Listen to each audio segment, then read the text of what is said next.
சற்று முன் கிடைக்கப்பெற்ற மிக மிக முக்கியமான செய்தி ஒன்று வெளியாகியுள்ளது. திராவிட முன்னேற்றக் கழகத்தின் ஒட்டுமொத்த ஆட்சி அதிகாரத்தை பயன்படுத்தி ஞானசேகரனை சிறை தண்டனை அனுபவிக்க வைத்துவிட்டார்கள்.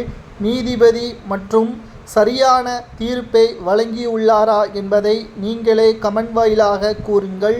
அரசு தரப்பு வழக்கறிஞராக செயல்பட்டவர் நிச்சயம் மிக மோசமான முறையில் இந்த வழக்கை வாதாடி நீதிமன்றத்தின் வாசலில் யாரும் அந்த சார் என்று கூறக்கூடாது.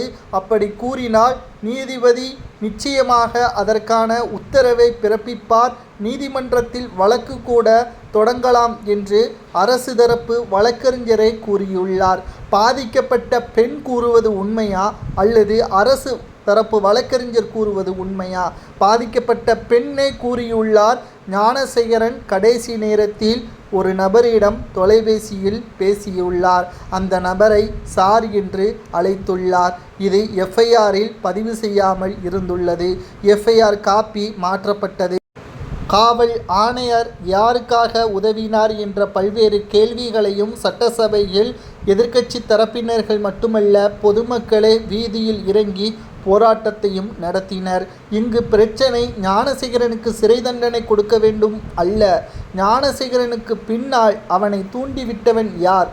திமுகவை சார்ந்த நபர் என்ற ஒரே காரணத்திற்காக பெரும் முதலைகளை தப்பிக்க வைப்பதற்காக கூண்டோடு ஒட்டுமொத்த வழக்கையும் ஞானசேகரன் மீது பள்ளி போடுவது சரியா என்று கேட்டால் நிச்சயம் தவறு. ஞானசேகரன் அப்போது நல்லவனா என்று கேட்டால் அவன் செய்தது தவறுதான். அவனுக்கான தண்டனை கொடுக்கப்பட்டதும் சரிதான். ஆனால் அந்த சார் சுதந்திரமாக இன்னமும் சுற்றி திரிந்து கொண்டுதான் இருக்கிறான். இந்த ஞானசேகரன் இல்லாவிட்டால் வேறு ஞானசேகரனை வைத்து அவனுடைய தேவைகளை பூர்த்தி செய்வான். ஆனால் இந்த இடத்தில் குற்றவாளியாக யாரை நாம் பார்க்க வேண்டும்? ஞானசேகரனையா அல்லது அந்த சாரா என்ற கேள்விதான் இப்பொழுது முன்வைக்கப்பட்டு வருகிறது. அரசு தரப்பு வழக்கறிஞர் உண்மையிலே விலை போய்விட்டாரா என்ற ஒரு கேள்வியும் இங்கு மக்கள் மத்தியில் பேசப்படுகிறது. மேலும் திராவிட முன்னேற்றக் கழகத்தின் மிக முக்கியமான ஒரு நிர்வாகியாக அவரது பகுதியில் செயல்பட்டார் என்பதற்கான ஆவணங்களையும் அதிமுகவினர்கள் வெளியிட்டார்கள்.